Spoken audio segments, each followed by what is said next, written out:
The Hesston's Steam Museum's Steam and Power Show is an annual event every September 1st through 4th at Hesston's. For the 2022 Steam and Power Show, of course, we went, as I had visited on the previous Steam and Power Show the last year in 2021, which was covered in the previous Hesston's video. The Steam and Power Show was different before the 2022 season. Anyways, it poured relentlessly, constantly, and endlessly while we were there, and it sucked! When we arrived, number 2 ran out of steam and stopped in this spot, so I was able to catch it departing from a different angle.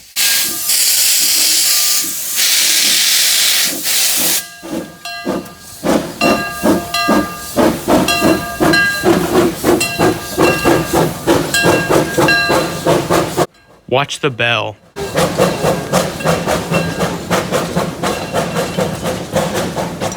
During the Steam and Power Show only, they have vendors which sell train-related and occasionally non-train-related items. I snapped a few pictures of some Railway Series single-story books, some Lionel locomotives, some HO engines, ooh, nice Burlington Route ST9, and of course this other old Lionel engine. And then number 1 snuck up on me.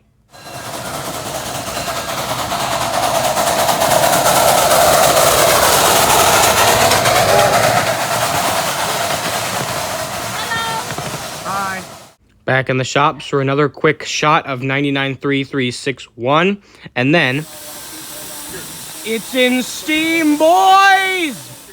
The Shay was in steam, and it didn't move all day. Returning to the station, we see this GB&L gondola, and here we can see number 2. In the pictures more clearly than the video, you can see the rain. Number 2 departed. During this trip, since there was more people, there was a much shorter distance between departures. Take a look at that wheel slip as number 2 departs.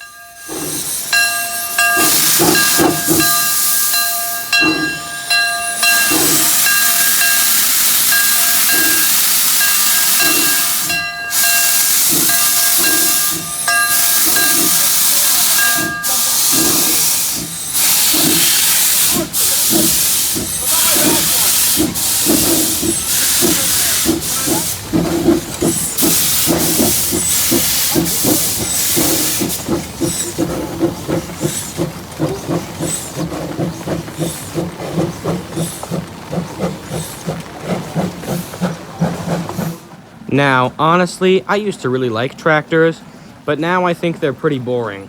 But I did take a video of this tractor. It's the Minneapolis, as you can see on the side. Looks pretty cool and extremely complicated. And I caught number 1 again on this area. I didn't even know you could go back here. Of course, I'm an idiot. There's displays back here. Of course you can go back here. Anyways, this video sucks.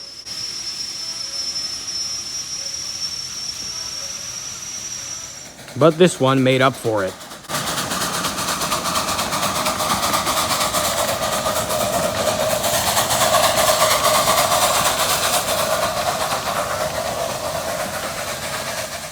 This is a steam-powered generator. This is the General. It's a small 440. It was never operating. Here is a small hopper. This is a replica of the B&O Tom Thumb in 3-foot gauge. I actually found the YouTube video of this guy building it. It's pretty cool.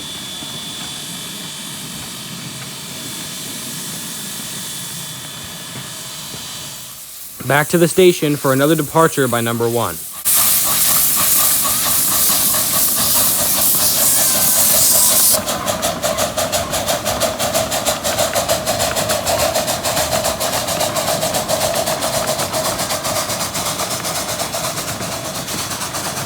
The 2 things to note about this train are that the rims of number 1's wheels have been cleaned, and is pulling a completely different consist. And then I went here. You're not supposed to be here. Luckily, the volunteers let me finish my shot of number 2 before pointing out that I wasn't supposed to be here. Thanks.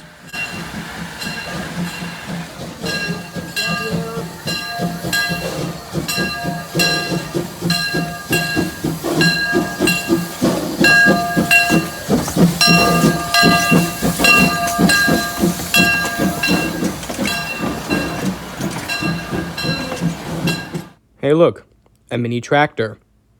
Weird. This is my favorite picture from the whole trip. It shows number 2 sitting in the rain. Then there was another departure from number 2.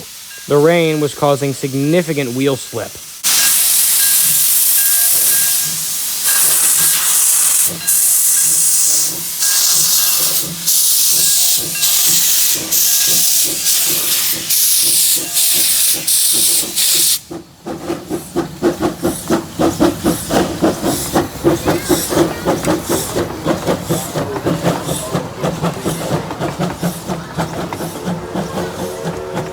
Then I rushed across the station to catch the small train with number 1, as it passed by the General.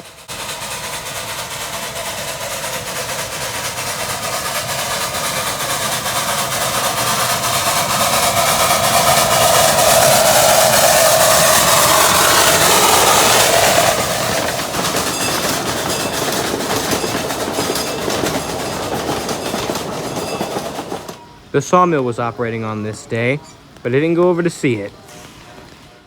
Here you can clearly see the 2 different track gauges. Then, number 1 departed, but I didn't rush over to catch it because I had already caught it departing once, and I'd have to run through the rain in order to do that. Here we can see a panoramic shot showing the track, a locomotive refilling container, a destroyed coach, the sawmill, a preserved South Shore caboose, the electricity generator, a tree, the station, and the General. Then, number 2 came racing around the corner with its full set of coaches, bound for the station, with a great whistle blast.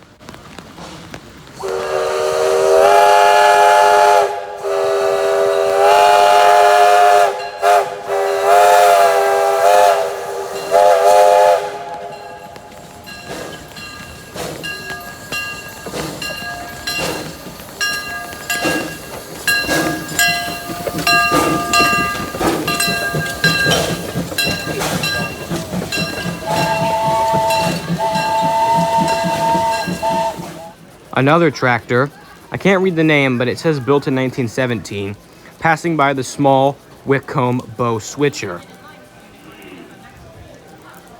Then, we got in line for the big train, but while we were in line, I rushed down to the other end of the station to catch number 1 again. The engine had gotten halted on the small hill leading into the station and had to reverse. This is the only footage I have of the engine doing so.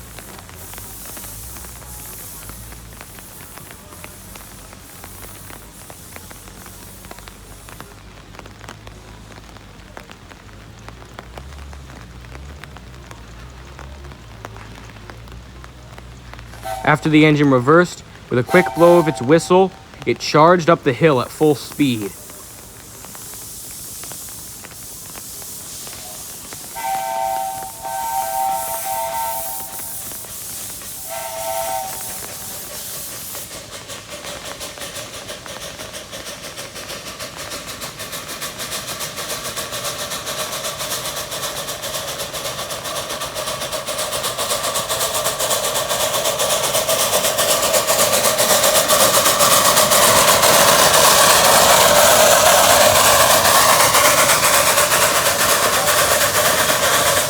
When it slowed down, I was able to jog alongside it for a bit before having to stop, otherwise I would run into people.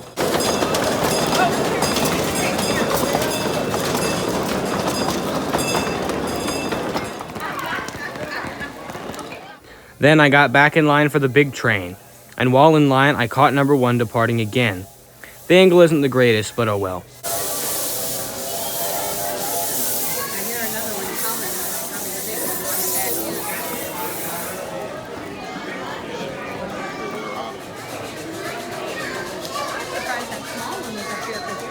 That's a different size. It must be a little bigger than over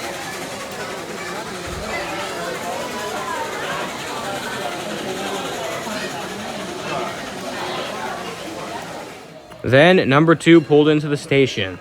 I decided to do an extra close-up shot on the wheels. As you can see, everyone has umbrellas or is wearing ponchos.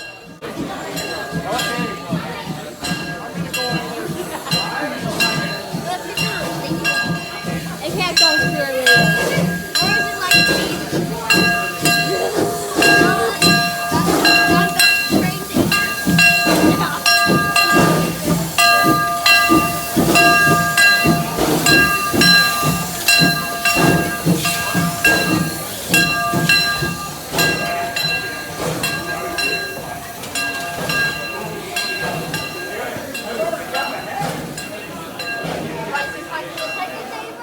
While on the train, I caught a picture of the Shay, this Monon F unit on the miniature gauge, as well as several other pictures of just the line. Normally, during this bad of weather conditions, Hesston would have shut down completely, put all the trains away. But since the Steam and Power Show is their big moneymaker, if they wanted to stay open, they'd have to run the trains. Eyeball, let's go! Number 2 is now approaching that big grass cutting I mentioned. There's actually 2. This is the first and smaller one.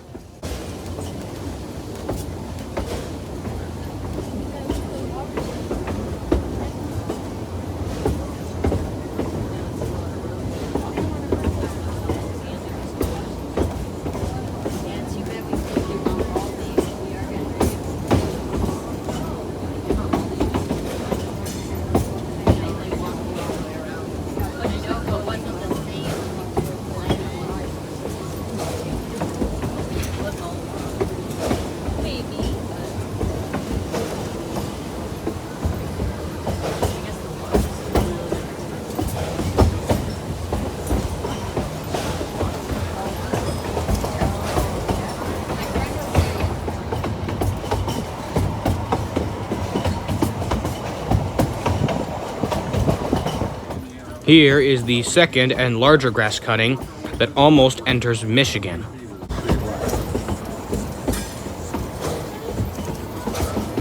I had to throw the camera and myself back into the coach to stop getting hit by cinders.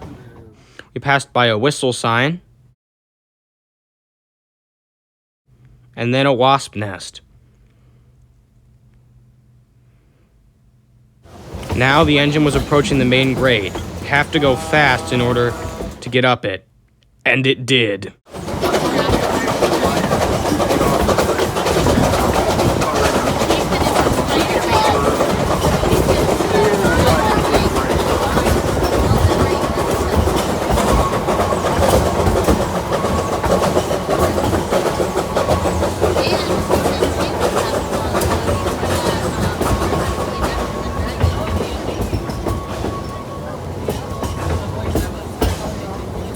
Even through insanely bad wheel slip, the terrible rain, and the incredibly heavy weight of the coaches due to the Steam and Power Show, number 2 did not stall on the hill like it did the first time I had filmed my trip to Hesston's.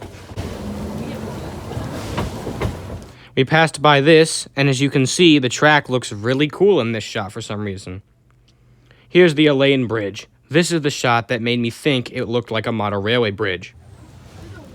Here you can see one of the junctions of the miniature railway, and we pass by that one non-Keystone logo whistle sign.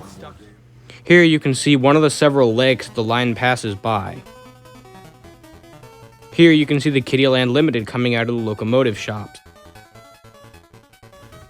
Here you can see a Santa Fe Hudson in the small miniature gauge sheds being maintained. Then the locomotive passed by the rear shops, where you can see this weird-looking crane, this diesel switcher, which is identical to Flying Dutchman Railroad number 15, and then we left with this great shot of number 2 next to the lake. Now the train pulls back into the station for its completed round trip. And here's the coupling of that little gondola. And fortunately, the Kittyland Limited was able to make one departure before we had to leave.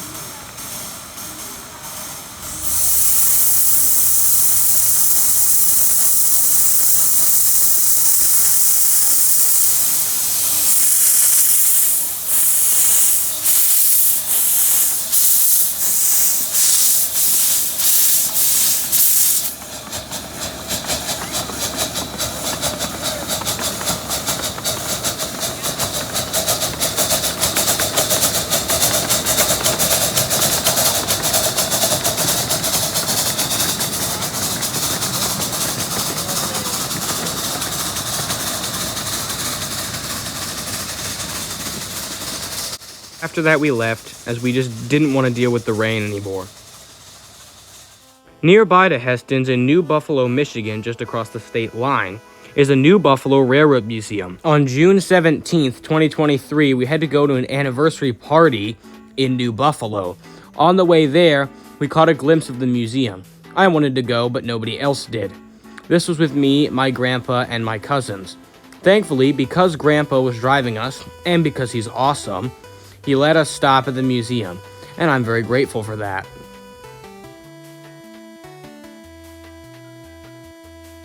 In this box, there are flyers containing information about other stuff to do around the town. Inside the main shops, since this is a Pierre Marquette-based thing, they had a picture of Pierre Marquette 1225 and several Pierre Marquette steam engines. My grandpa said that when he was a boy and drove past here, he saw a bunch of Pierre Marquette steam engines ready for scrapping, lined up outside. In the other room, there was a model train exhibit. It had these Lionel cars and locomotives in cases. There's some strange alcoves among them. There's also a model railway powered by 2 Chesapeake and Ohio GP9s. Both of the trains pulled behind the first-generation diesels are freight. They're both C&O engines. One of them is boxcars and one of them is coal cars.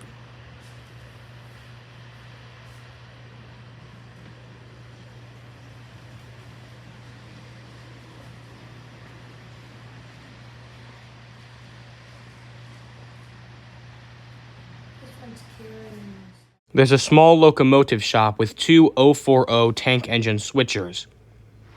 And here we catch the coal train again heading underneath this craftily made bridge. As you can see, it has a Pierre Marquette caboose at the rear. I seem to have caught in the coal train a lot more than I did the boxcar train. Here's another shot of it.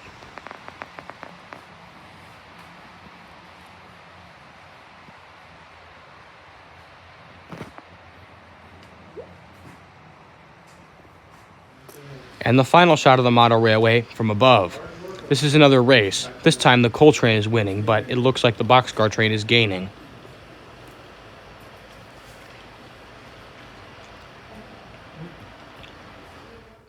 With another quick picture of some pictures of Pierre Marquette steam engines, we headed outside. The 3 main exhibits are rolling stock. This one is a C&O 50-foot boxcar, which is number 483076. It's actually chassis system. Here's the New Buffalo Railroad Museum sign. This is the original depot. The inside of the cars are all Veterans Day themed things. I don't know if this was like a holdover from Memorial Day, which was a couple weeks ago, or maybe they're always like this. But whatever the reason, my military-loving cousin was of course very intrigued by this.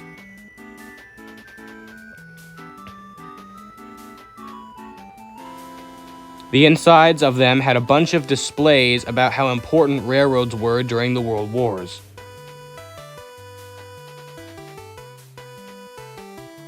Here, I'm dangerously dangling my iPad out the side of a Pullman troop sleeper car.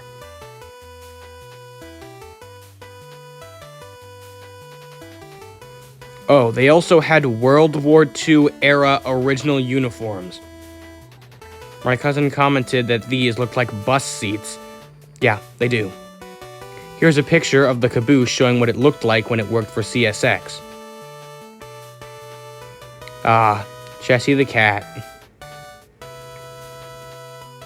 Now we're walking on that little wooden pavilion and we can see the Pullman troop sleeper.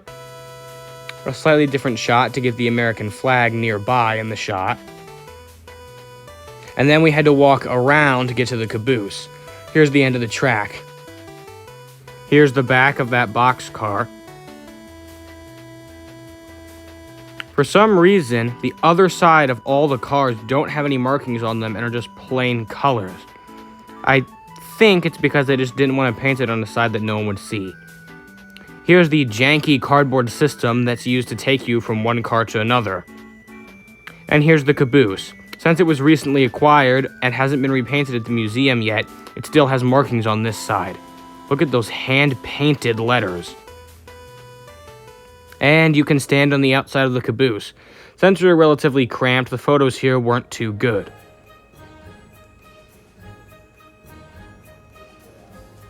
And something weird is happening with the windows. I'm not sure what it is, but something. Hey, look. Timken roller bearings. There's a small line here. It's owned by GR, I gathered by the small little milepost sign. There's a railroad crossing and everything. We didn't catch a single train on it while we were here, but then again, we were not here for very long. At the end, though, was an old chassis system coaling tower thing. I'm not sure what it is. It's weird. It's just, I'm not sure. It even has the old chassis system Safety Today slogan on it. These tracks here were made for the Erie Lackawanna in 1977. Oh, and there's a snake shed. With one more quick shot of the depot, we left. On June 25th, 2023, I returned to Hesston's again. This time, though, it was during the Civil War event. My mom really had always wanted to go to the Civil War event, and we learned about this event last minute because Hesston's didn't bother to post it on their website.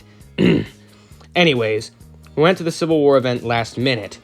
We knew it was going to storm this day, but we didn't think it would be that bad. Obvious foreshadowing is obvious. When we arrived, we saw this small diesel switcher, and the Kittyland Limited was out with an excursion.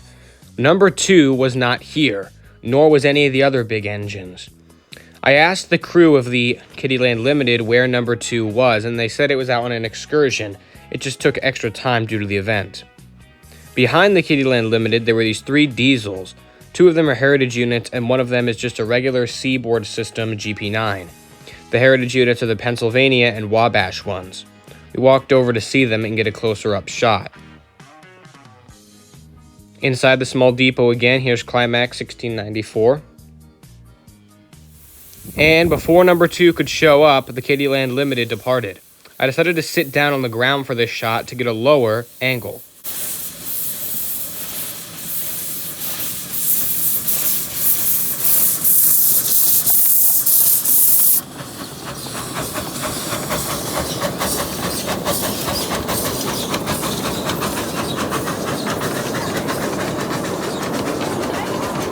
As you can see, it's pulling the typical consist of Hesston's open coaches, complete with the end car, E. Dolany. Of course, since this is the Civil War event, there was Civil War tents all around. Inside this tent, there was a bag of packaged bread, and I asked the lady who was attending to the tent that they didn't have those in the 1860s. Here you can see that small Bo Wickham switcher again. The General 440 still was not sure if that's ever an operating locomotive. The other tent, this is the Confederate tent.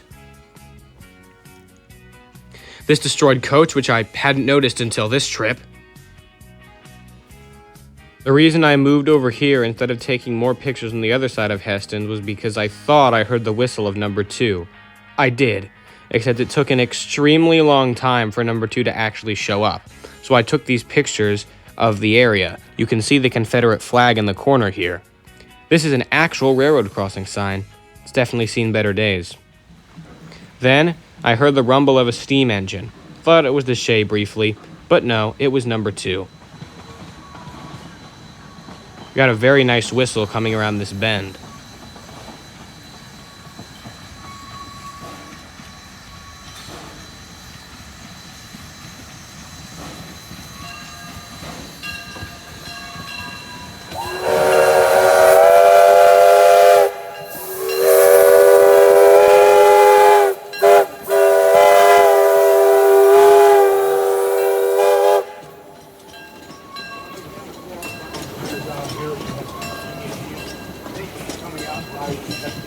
I thought the engine was going to have a different consist due to the Civil War event, but no, it just had the normal set of the 3 ex-Brookfield Zoo coaches.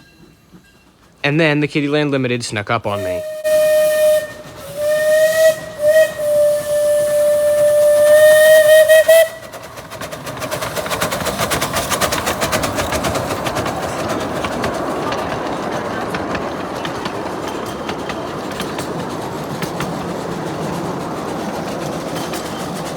When heading back to the station, I accidentally paced it.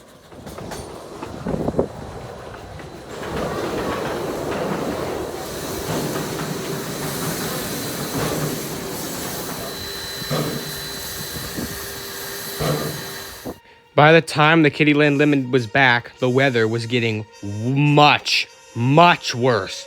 Hesston's was in a rush to get all the trains running before the weather got too bad to run them. So I quickly got a spot in the rear coach of number 2's train. Then, the train departed.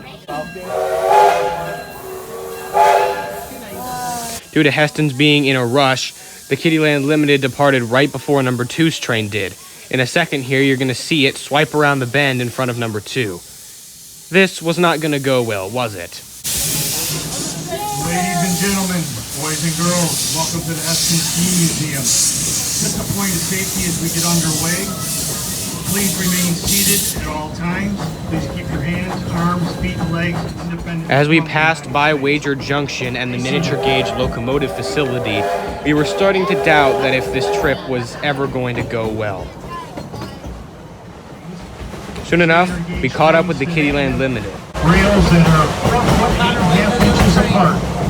Today, our steam locomotive is riding on a 3-foot rail-to-rail distance, and our passenger cars are on a 2-foot rail-to-rail distance. We call it a dual track.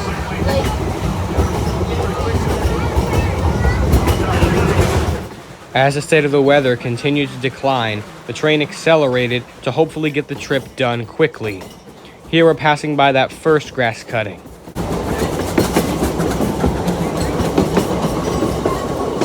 Well, we've made it to Glacier Pass. It's the highest point on our property here. Speaking of property... Rounding the bend into the second and larger grass cutting that almost goes into Michigan, this is where we would have normally been attacked by the Confederate forces since our train was one of the Union trains. But, sense of the terrible weather coming in, one of the crew members climbed out of the cab and instructed all of the Confederate soldiers to get into the train for an emergency evacuation back to the main station. Oh boy. Guess we'll have to come back next year.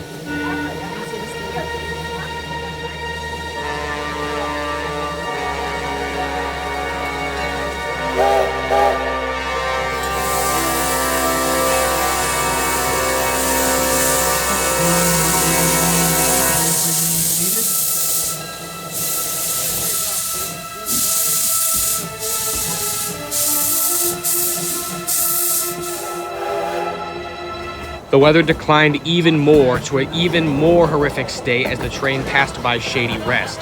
Unfortunately, it won't be getting any rest up this hill.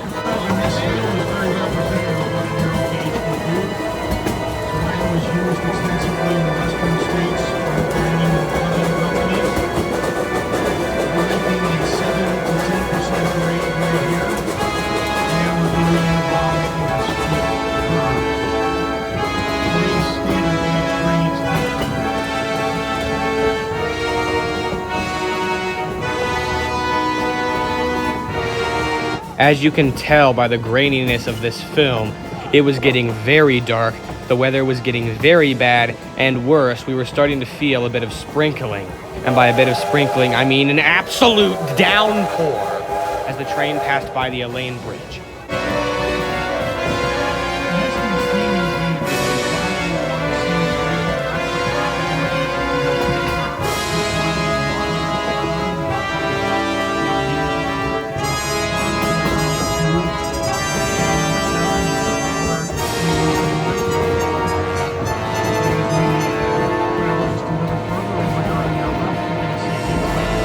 I missed a good shot of the back locomotive facility because I was concentrated on taking a shot of one of the signals nearby, which had an old design. Also, should this really be a time to be worrying about getting good shots? Well, if you ask me, the answer is yes. The answer is always yes.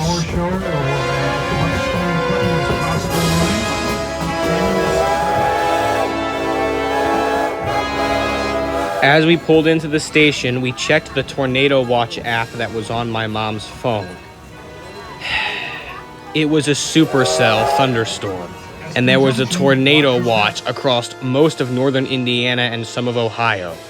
Of course, we had to get out of there, like right now. We sprinted from the small shop across to the main depot, and then from that all the way across the Hesston's yard, getting absolutely soaked before we made it back to the car. After spending about a minute to decide what we were going to do, we raced back home as fast as we possibly could. Oh boy! Yeah, that was not a very successful Hesston's trip. It sucked! But anyways, I hope you enjoyed this documentary, and I hope this doesn't happen to you when you go to Hesston's, or anywhere, ever.